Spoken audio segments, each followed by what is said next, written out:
Imaginez la fusion de deux entreprises ou l'acquisition d'une organisation par une autre. Les médias parlent des coûts, des synergies, des parts de marché. Mais qui s'intéresse aux salariés qui restent? Ceux qui, après le départ des collègues, doivent porter le poids du changement, souvent dans le silence et l'incertitude. Aujourd'hui, nous allons parler du syndrome du survivant, ce phénomène méconnu qui transforme les restructurations en épreuves psychologiques et organisationnelles. Dans le domaine des sciences de gestion, les fusions-acquisitions sont souvent analysées sous l'angle financier ou stratégique. Pourtant, leurs coûts humains, stress, anxiété, injustice perçue restent largement occultés. À travers l'analyse de deux cas d'entreprises différentes, une dans le secteur industriel et l'autre dans le secteur des services, nous avons cherché à combler un vide dans la littérature qui sépare souvent les approches stratégiques et psychosociales.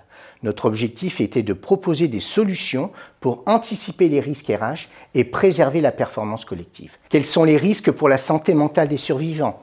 Comment prévenir les conflits sociaux et les contentieux juridiques?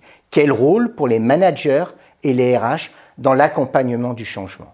Nous avons adopté ici une méthode qualitative basée sur deux études de cas. Tout d'abord, une entreprise industrielle en mécanique confrontée à une restructuration post-fusion avec des licenciements ciblés. Puis, une société de services en cybersécurité rachetée par un groupe belge où le choc culturel et le manque de transparence ont généré des tensions fortes.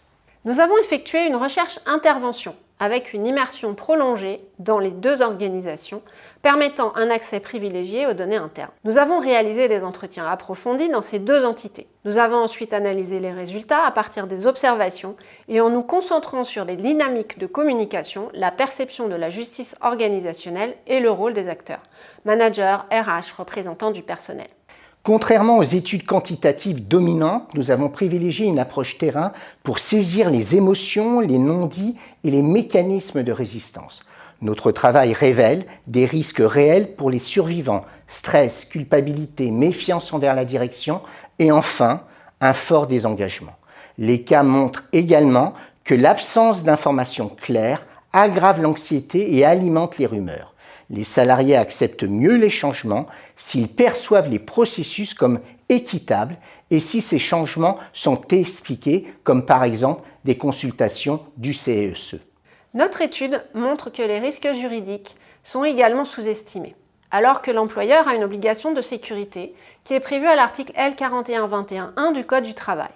Ne pas anticiper les risques pour la santé peut exposer à des sanctions civiles et pénales. Les services RH et les managers, souvent pris entre les exigences économiques, une pression contextuelle, occultent trop souvent la souffrance des équipes restantes. Avec ce travail de recherche, nous alertons sur les conséquences humaines des restructurations, alors même que les obligations légales en matière de santé au travail se renforcent.